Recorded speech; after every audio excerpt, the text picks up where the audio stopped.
அவன் அத்தனை பேரிடமும் பணம் குவிகிறது. உங்களை எத்தனை பேருக்கு தெரியும்னு தெரில, இந்த உலகத்தில் உள்ள பணம் 100% வச்சுக்கோங்க. உலகத்தில் வேர்ல்டில் 100% பணத்தில் 96% பணம் 1% மனிதர்கள்ட்ட மட்டும்தான் இருக்குன்னா உங்களால் நம்ப முடியுமா? மீதி உள்ள 4% இருக்குல்ல, 96 போச்சுன்னா அதை தான் மீதமுள்ள 1% போச்சுன்னா 99% மக்கள் பிரிச்சுக்கிறாங்களாம். அவன்கிட்ட மட்டும் எப்படி பணம் சேருது?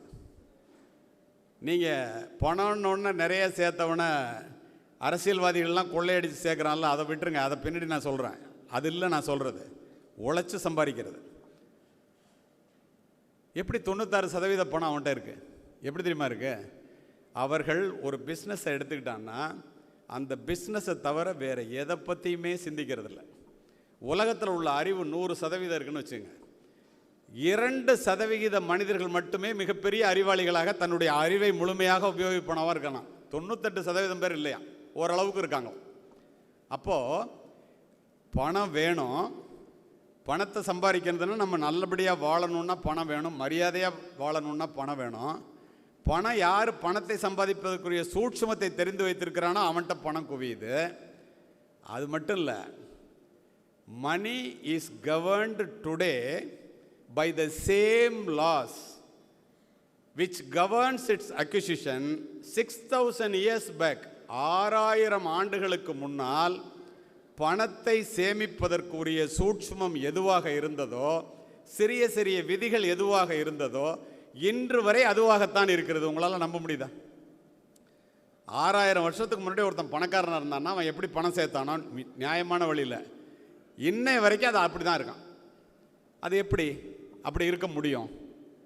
பாபிலோனில் தொங்கு தோட்டம் நிறைந்த பாபிலோன் நகர வீதிகளில் நேபுகாத் நேச்சார்னு ஒரு பெரிய மன்னன் ஆளும்போது உலகத்திலே பணக்கார நாடு அதான். தொங்கு தோட்டமே இருந்துச்சு, தோட்டமே தொங்கிட்டு இருக்கும். அப்போ அந்த வீதிகளில் பணம் அச்சடிக்கலை.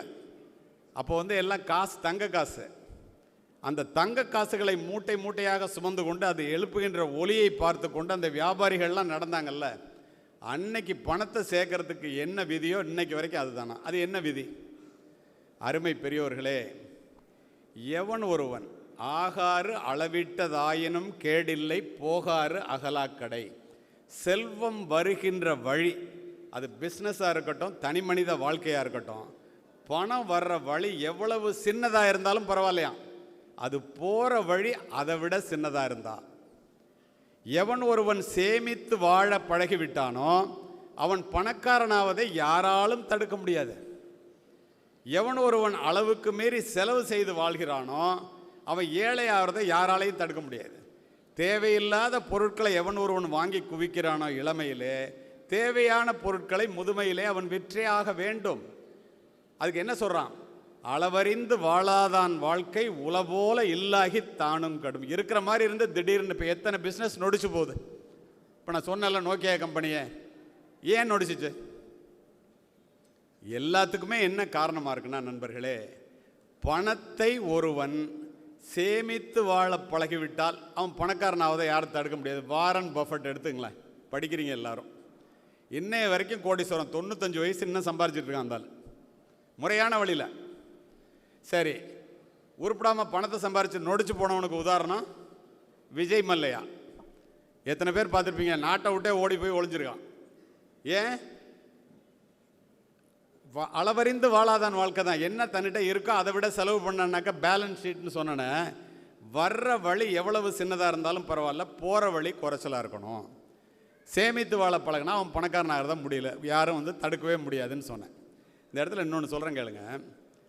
தன் தேவைக்கு ஏற்றார் போல் சம்பாதிப்பவன் திறமைசாலி, தன் சம்பாத்தியத்திற்கு ஏற்றார் போல் செலவு செய்பவன் புத்திசாலி.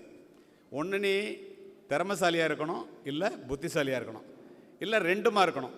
இது ரெண்டும் இல்லைன்னாலும் ஒன்று இல்லைன்னாலும் உன்னால் பணக்காரன் ஆக முடியாது. இப்போது இந்த இடத்துல மிக முக்கியமான ஒன்றை சொல்கிறேன். சம்பளத்திற்காக வேலை செய்தால் அவர்கள் அத்தனை பேரும் ஏழைகள். நம்புறீங்களா? இங்கே உட்காந்துருக்கிற அத்தனை பிஸ்னஸ் மேனும் பணக்காரு நான் நினைக்கிறேன். ஏன் தெரியுமா?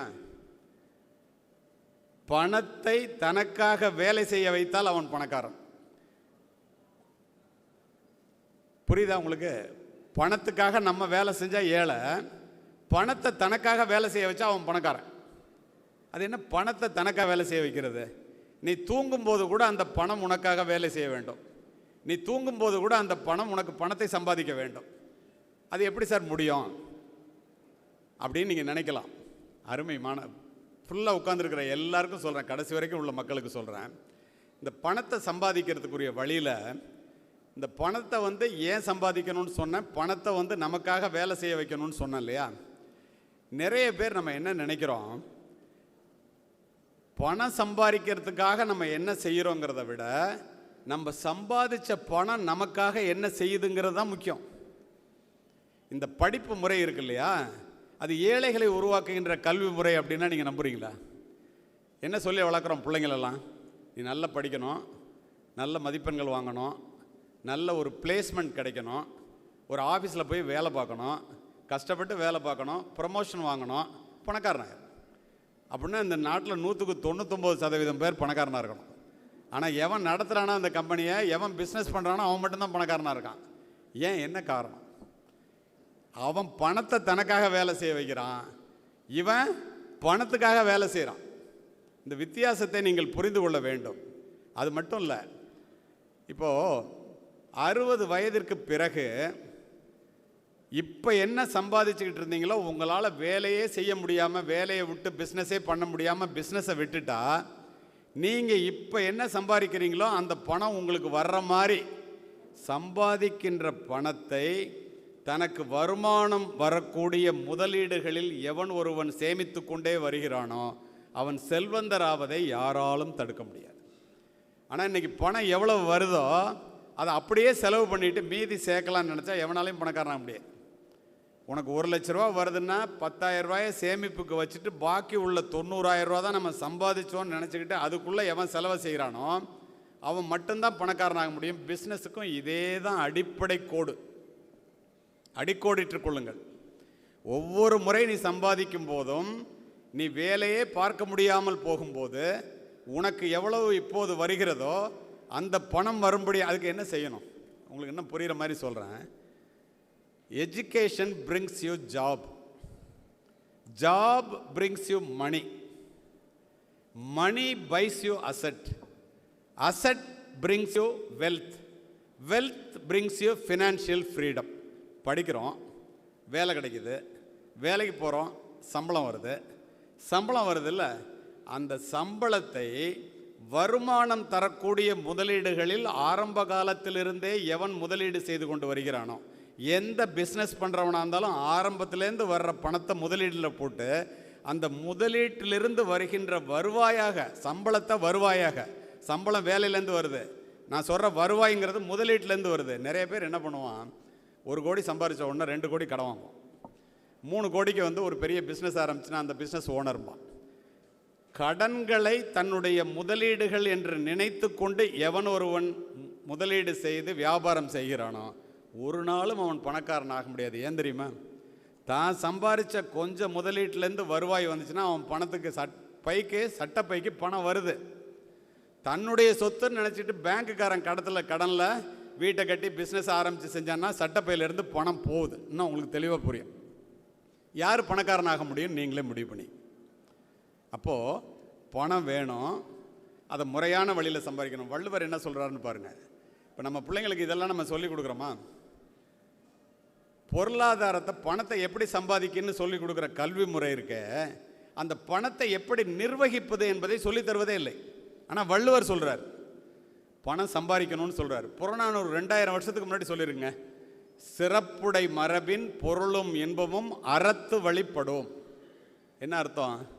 ஒரு நல்ல பாரம்பரியமான குடும்பத்திலிருந்து வந்தவர்களாக இருந்தால் அவர்கள் சம்பாதிக்கின்ற பணம் முறையான வழியில் தொழில் செஞ்சு முறையான வழியில் வேலை பார்த்து அந்த சம்பாதிக்கின்ற பணம் இருக்குல்ல, அதுதான் மனுஷனுக்கு மனதில் மகிழ்ச்சியையும் இன்பத்தையும் கொடுக்குமா.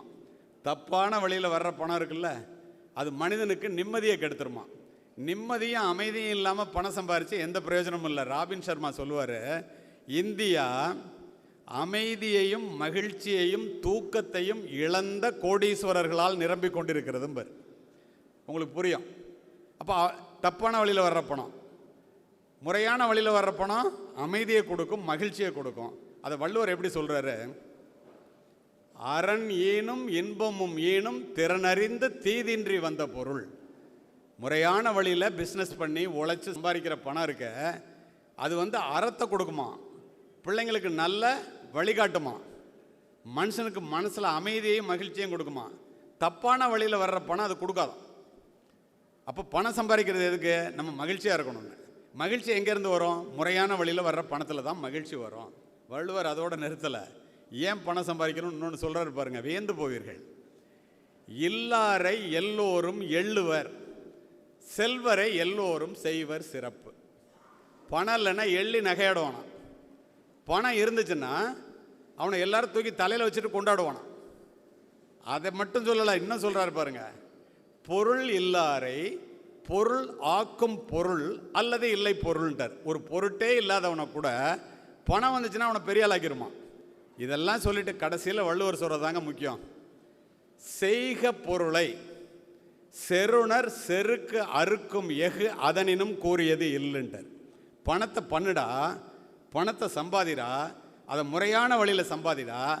உன்னுடைய எதிரியினுடைய திமிரை அடக்குவதற்கு அதை விட சிறப்பான ஆயுதம் வேறு ஒன்றுமே இல்லைன்றார்.